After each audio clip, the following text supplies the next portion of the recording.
Bismillah,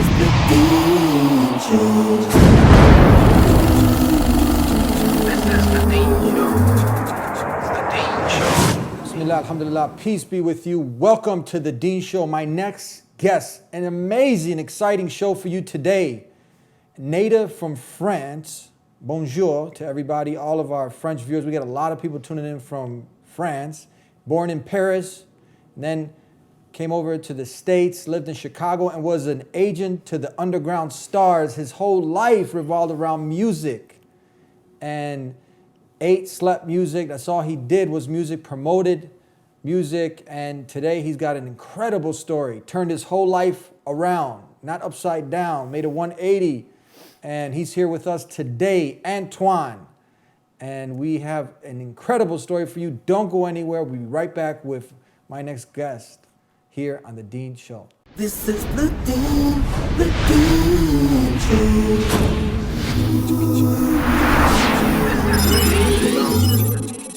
This is the Deen Show.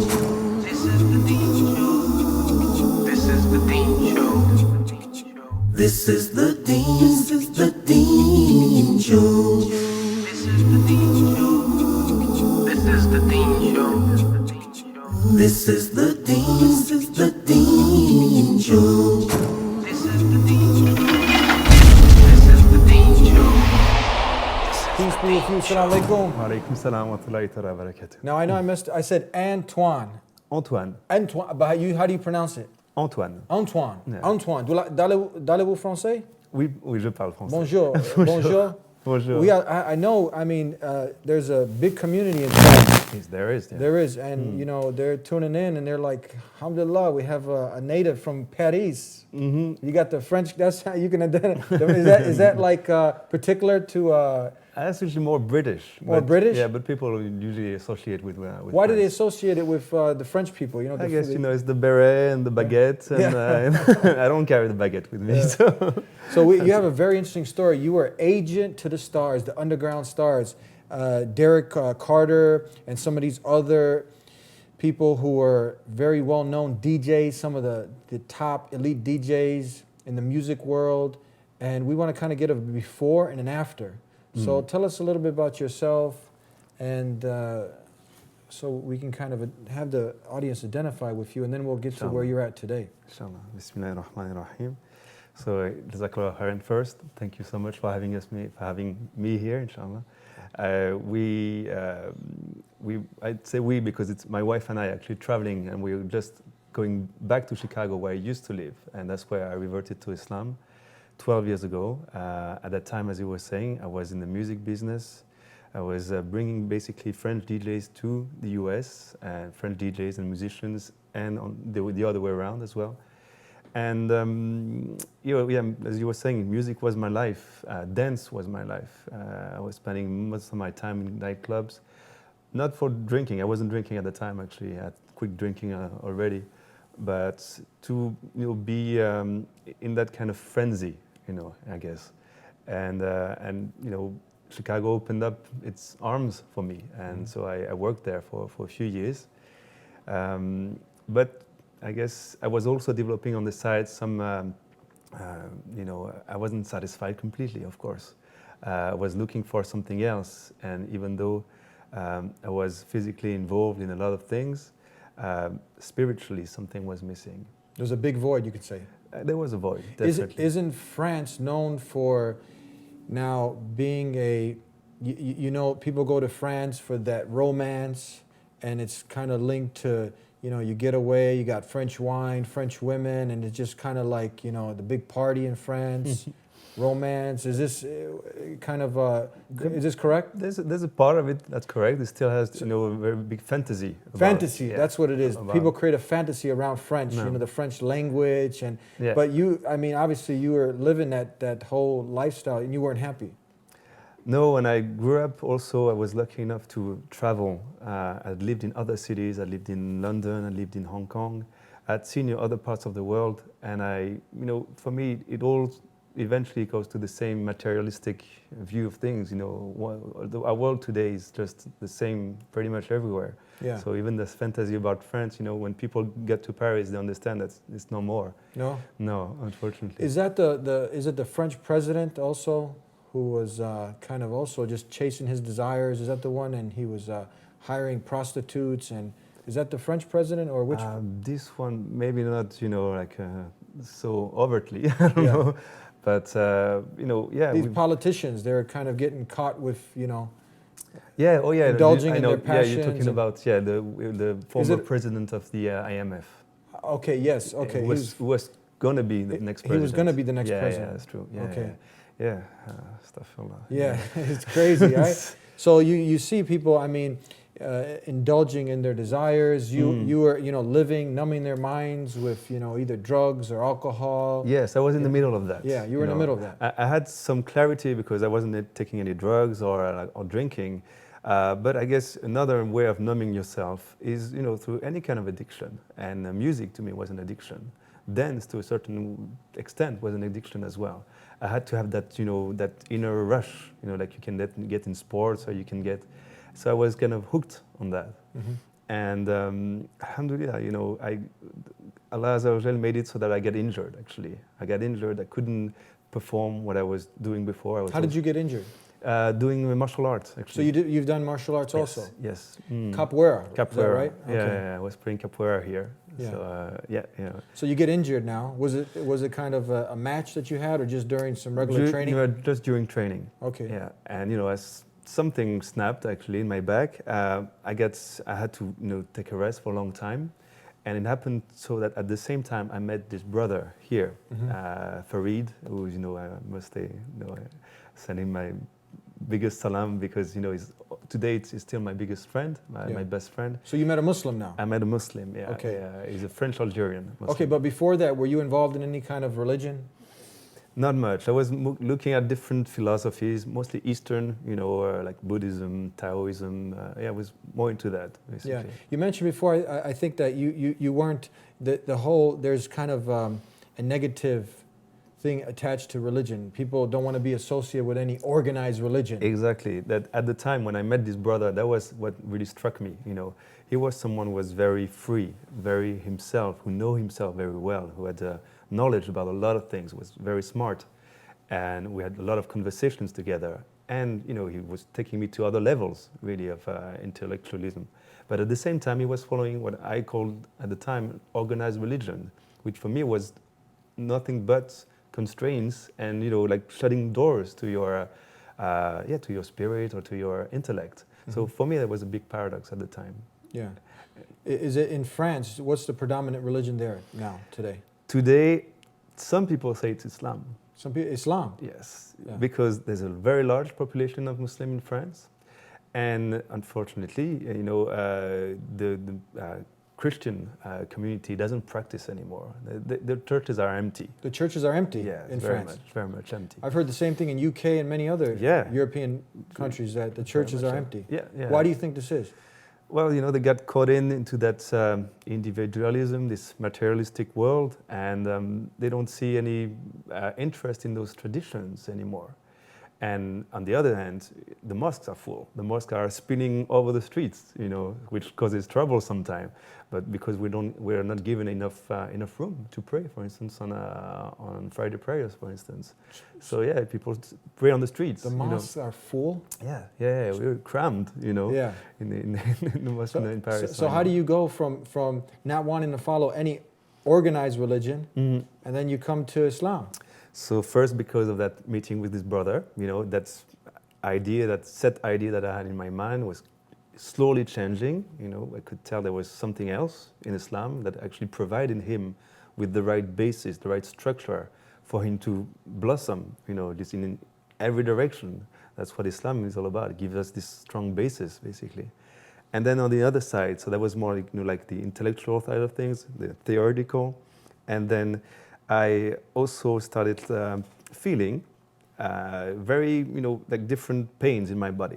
And at the time, I talked about it to his brother, and he said maybe, you know, Islam can do something there for you as well. And that's where I started actually having ruqya done on me. That's the healing with the with the Quran. Quranic. You can actually do that. Yes, yes. Yeah. And for me, that was very, very strong, because the first time I actually heard the Quran, I didn't speak a word of Arabic. It was someone actually he had brought in, so I didn't know him. I was sitting on a chair. He started reciting, and I started shaking. Yeah. And I started actually moving the way like he was telling me to in Arabic, but I couldn't understand a word. Yeah. It had a profound effect on me, like physically, emotionally, aesthetically as well. I could feel something in my heart opened up at that time. This, that it was just something very beautiful that was just coming to my heart, that was touching my heart, and from then on, I was hooked. I guess I could tell that I needed to go and dig further in that direction. So that has never left me since then, basically. We're going to take a break. Right now, what you can do is actually type in, if you're close to a computer, type in Quran recitation and just listen to these words. Powerful. You might not understand them, but you will feel the effects definitely. Quran recitation, and you can see if you can identify with what he was talking about. And we'll be right back with more to talk to our brother all the way from Paris. We'll be right back with more here on The Deen Show. It's like, when did you think that you had no purpose? Are you worthless? The value comes from purpose.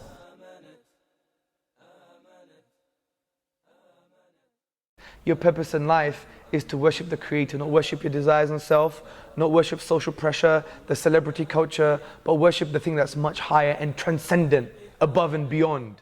By worshiping God and seeking His pleasure, you get pleased. So you have double pleasure.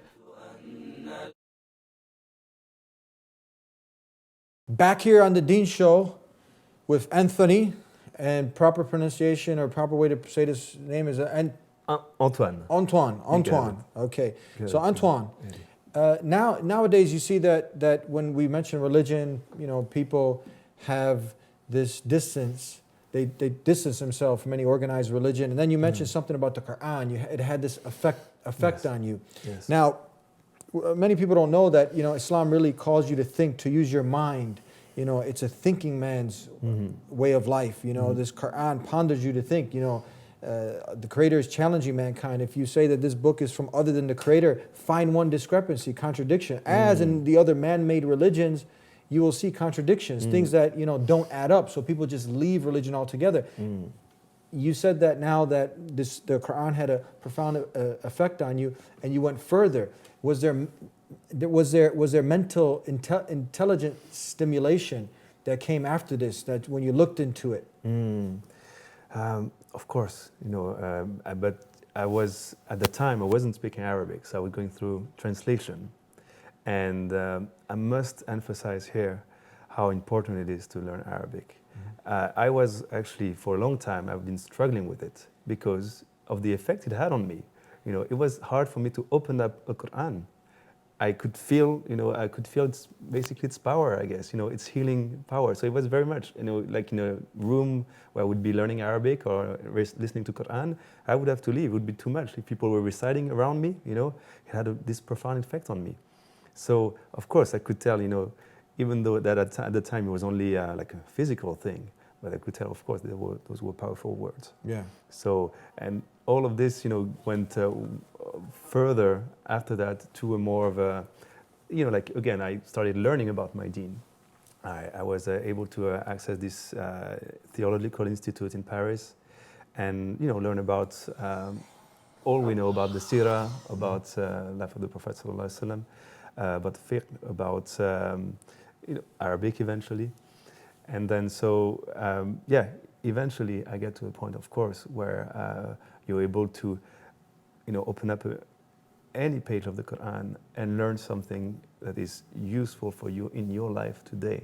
That has been applied, very practical application and lesson. How did you deal with all the negative stereotypes and the Islamophobia? Many people, they're searching for truth. They want truth, and if truth comes to them, if they can buy it, they would pay for it. You know what I mean? But nowadays, as soon as you say Islam, there's some negative stereotypes, and we know all of this stuff is just false propaganda Yes. that indeed Islam is this way of life from the Creator, submission to the will of the one who made you, your maker, the maker of mankind. You know, the same way of life that Jesus, Moses, and all the messengers of God, they call people to worship this one God. So now, you know, you have people, especially in France, a lot of Islamophobia. Yes. How do you deal with this? How did you deal with this? You're still dealing with it, I'm sure. Yes, of course. We're still very much concerned, although we've left, you know, France a few months ago now. But you know, this is our home. This is my country. This is where I was born. This is where all my family is from. So it's very painful. Just painful to have my religion being portrayed like this. My fellow countrymen having a very negative view for most of them, in my family even. It's hard. It's hard because it's not anymore on an intellectual level, that the dimension that where things can be discussed. It's actually hard to discuss. You mention God in France, and the door's shut down.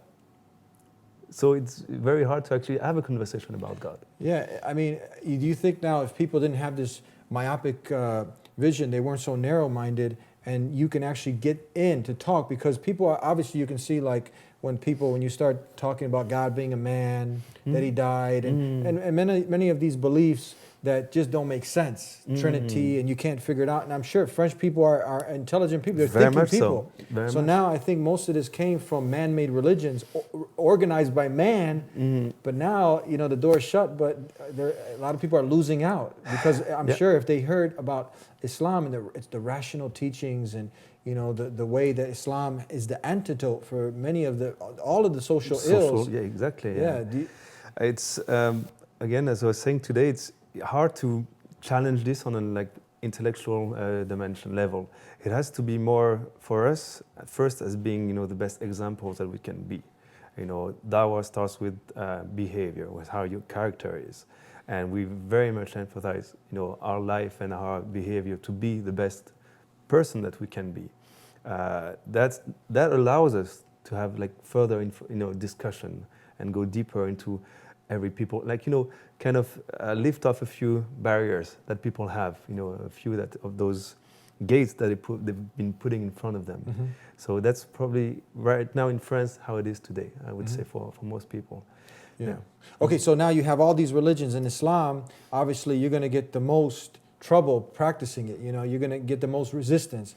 So you have Christianity, you have Buddhism, and a lot of times if you practice these, no one's going to say nothing to you. Just go ahead. So why did you choose Islam? That's what I tell all the reverts, I call them reverts or converts that I meet. How can you choose Islam? Have you looked at the news? Did you know? Do you know what Islam is?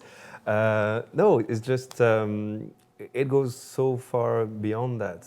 I guess a lot of it cannot be explained. You're just taken on this journey. I'm taken on a journey. I don't control anything here. Allah Azza wa Jal actually, brought me here. I was born and raised in a place in France where there's very little Muslim. I couldn't access any knowledge about Islam. I had to come here in the US, 2001. When people hear that, they say, well, you chose your moment and place, and I had to come here to basically find out about it. So I'm trying the best that I can to, express who I am, first and all. I think that's the most important thing. And Islam is the best tool, by far, the most perfect and the perfect tool to be who you are on all levels, on all dimensions. And I guess from that on, you can, again, trying to set an example, trying to reach out with that behavior to other people. Of course, not, never evading any confrontation, where both we take part into interfaith dialogue. We take part on the field. I'm a humanitarian worker, so we do meet a lot of non-Muslims that we go and help. And of course, they have questions, and of course, they'll talk about Islam. But it's hard to confront directly today in France. It's different here.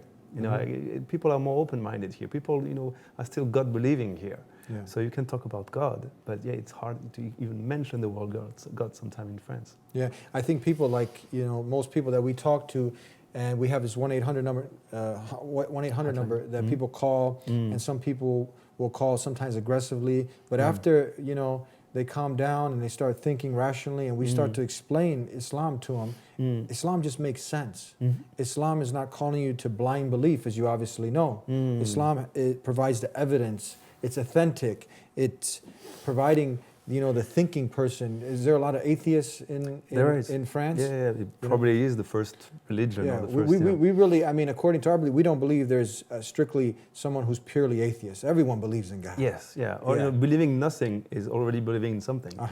So there's already a belief there somewhere. You just have to work on how find the right words. Also, we're missing a lot of the right words in France to being in French. To be explained about Islam. A lot of people are just ignorant. It's just mostly ignorance. Yeah.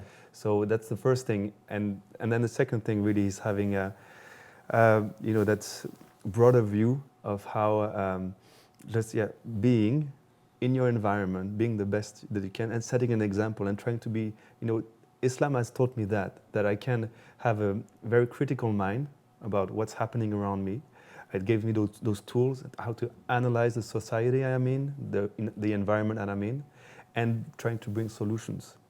And it's true for me, that example in trying to bring solutions, and they're going to say, hey, this guy, he has a few ideas that maybe not, that could be interesting for everyone. And where does he take this? From Islam, from the Sunnah of Rasul Sallallahu Alaihi Wasallam, and from the Quran. Yeah, we're going to take a break, and then we have some more questions before we come to an end. Obviously, people were out there, and depression is on the rise, suicide, and people have money, but many people are unhappy. Are you happy? Alhamdulillah. Alhamdulillah. So we're Muslim, I cannot be happy. Definitely, and if you didn't know, Jesus was a Muslim, Abraham was a Muslim, all the messengers that the Creator sent were Muslims, ones who submitted to the Creator, not the creation. They didn't worship anything but the one who created creation. That just makes sense. We'll be right back with more here with Antoine here on the TheDeenShow. We'll be right back. Everybody, deep down, they believe that there is a God. Yeah. And as much as they deny it. If God exists, and He does, if God sends prophets, and He does, if God reveals books, and He does, should He not tell me how to live my life? Doesn't that make sense? They feel more secure and safe now inside the religion of Islam than they ever felt out in the streets. The best way to bring true, profound happiness, true, profound peace, true, profound tranquility is by following the guidance that God has given. La ilaha illallah, la ilaha illallah. See for yourself what Islam has to say, because it really is the path to happiness and truth in life.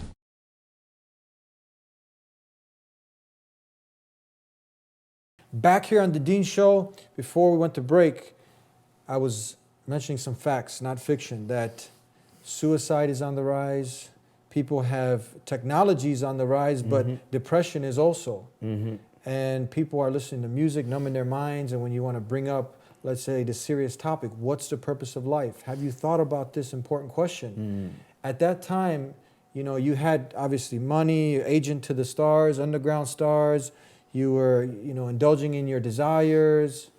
There was a point where you're probably not even, this question, if someone asks you purpose of life, it's far from, it was just, thinking about it, right? Enjoying it, I guess. Just enjoying it. Yeah, that would have been it probably. So if someone asks you, look, life is short, just get all you can right now because that's it. It's done. Just, I guess, yeah. What would you say to them?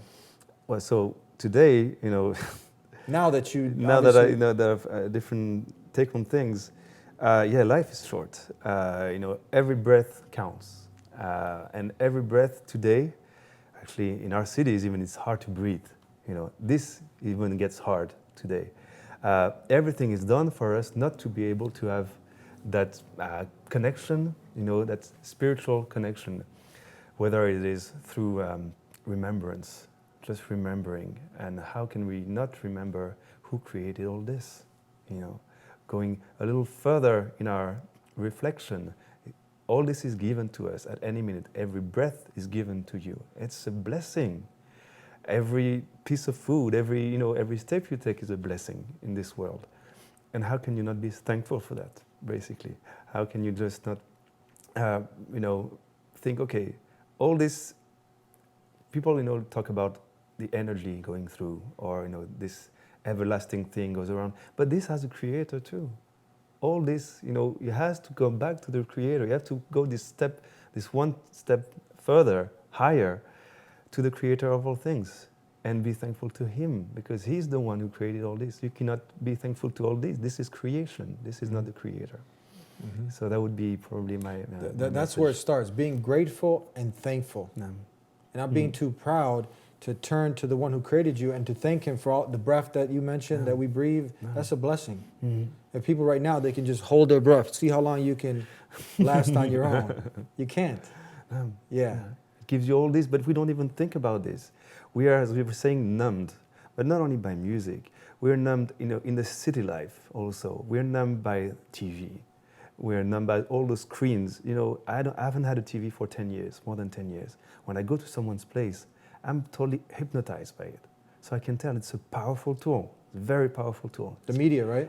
And just the screen itself, Screen, because you'll be looking, it's your reptilian brain that goes and see movement and light. That's all it needs. And then it get distracted. That's distraction right there. That's already like starting to worship something else. Trying, you're just fascinated by something that's not Allah Azza wa Jal. So for me, that's our society today has a lot of struggle, a lot of traps. So if someone says, how can you give up music? I mean, people go to sleep to music, alarm to music. That's all they think about. Making a new CD, put it in the car, blasting it, and just you don't think about this reality, purpose of life. And going beyond the partying, the playing, and amusement. So what if someone's how can you live without music? I was right there. I was just having music 24-hour a day, and I quit like this. From one day to the next. I threw all my records. It was, it wasn't very transitioning, but I had to, make room basically. So I did, and alhamdulillah, I feel so much better. And that leads me to just other places now. Places where silence is important, where you can hear yourself think, just be able to connect with Allah Azza wa Jal. That's why we're traveling now, actually. Yeah, a lot of people can't do that. They can't bear to be by themselves because of eternal pain kicks in. They have to be around people. They have to be in the pub, in the bar, drinking, taking some substance because there's a void and they're filling it with the wrong things. Have you noticed that? Very much so. And I'm trying today to fill it with the right things, basically. That's what we're trying to do. Fill it with what the medicine that the Creator has given us. Yes, it's all around us. It's all around us, and especially in nature. That's my big thing now, is to go the way we're traveling now. So we told you we're on Hajj, actually, my wife and I. We're traveling to next year's Hajj, touring around the world, meeting a lot of mothers, brothers and sisters, and also spending time in those places what they call organic farms, where people there, they're very close to Islam, mashallah, because they have that direct connection with Allah Azza wa Jal, and they're very much there. And I think for us, it's one of the main solutions is out there, actually, in those places, in that kind of lifestyle, because what's coming today, as far as the economic crisis, as far as the social crisis, everything is coinciding right now. Our iman in the cities is weak. When we go out, it gives a full other meaning, basically, to what we're able to practice, to pray in nature, to have your forehead on the ground and the earth. It's nothing comparable to that. Appreciating, the Creator by looking at His wonderful creation. Exactly. Isn't it? And you just get and flabbergasted. All of its, peoples, He created us in different tribes so that we can meet each other. That's what's said in the Quran. And that's what we're doing, basically. And we're very so now, before we leave, you're also traveling the world with your wife. Yes. And you started now, and your final destination, God willing, is where? Mecca, Hajj. Mecca, inshallah, Hajj. To the first house of worship built by Abraham. Inshallah. Yeah. Yes. Adam, even, even going back further. So that's your destination now. You're going to travel the world. Yes. Amazing. From, we started in France, Europe, Iceland, Greenland, the US, inshallah, South America, and then New Zealand, inshallah, Australia, inshallah, through Asia, inshallah, and then to Mecca. Yeah, inshallah. Beautiful. We got to go now, but there was also, I forgot to mention at the beginning of the show, there's a famous UFC Ultimate Fighting Championship fighter, Georges St-Pierre? St-Pierre. Yes. Now you guys, you speak the same language. We and do. to many of the, you said like, look, now we've got a lot of people's attention. They're listening, and hopefully we can get someone get it to him. And for all the other French people now, what would you, now that the door is open, what would you encourage them to do? So to In George, French, go ahead. To George, yeah. À Georges et aux autres que ça peut intéresser, Dieu vous a donné cette chance d'avoir la santé, d'avoir un corps et une énergie qui vous permet de faire toutes ces choses admirables et extraordinaires. Dieu est capable de l'enlever aussi, à tout moment. Cette énergie, elle ne nous appartient pas, elle nous est donnée. Et juste avoir cette humilité, peut-être se rappeler ça, se dire qu'à tout moment ça peut partir et qu'il faut se dépêcher. Il faut se dépêcher de se rappeler et de remercier. C'est tout ce que demande Dieu. Dieu n'a pas besoin de nos prières. C'est Dieu qui nous donne l'occasion de se rappeler de lui pour nous, uniquement pour nous donner la possibilité d'accéder à un monde encore meilleur, Inch'Allah. Beautiful. God willing, that message gets to him and everyone else that understands the French language. Thank you for being with us here on the Deen Show. Jazakallah khairan. Well, yeah. Thank you so much. Thank you.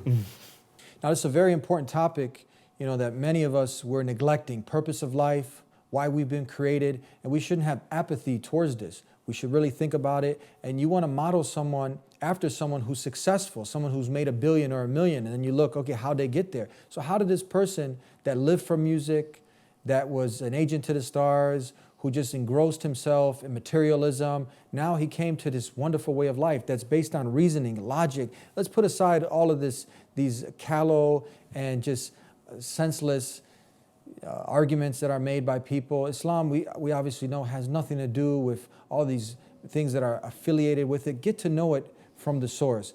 Meet a Muslim, ask these important questions, and really use your mind that the Creator has given you and weigh it out. It's easy to close the door on this, but open the door up and see what's behind that door. Really get to know this way of life that is from the Creator. It's not an organized religion by man or men, but it's organized by the one who created man and woman and everything in creation, the one who created creation.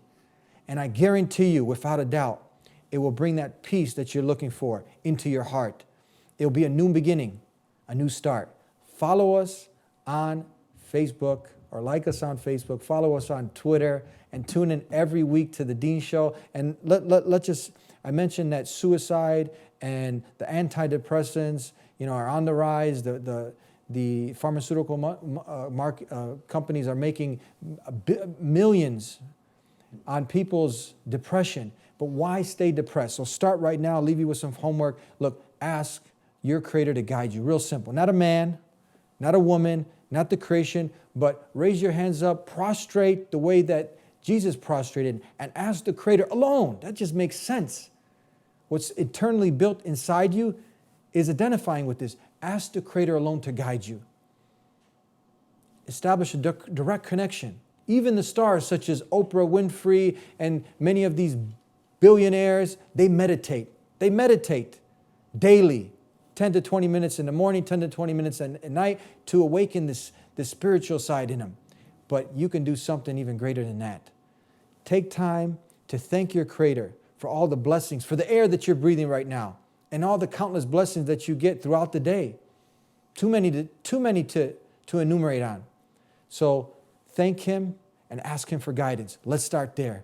Don't let this program end, and after it, you're being hypnotized by the boombox and the TV. Do it right now. And we'll see you next time here on The Deen Show. Until then, peace be with you.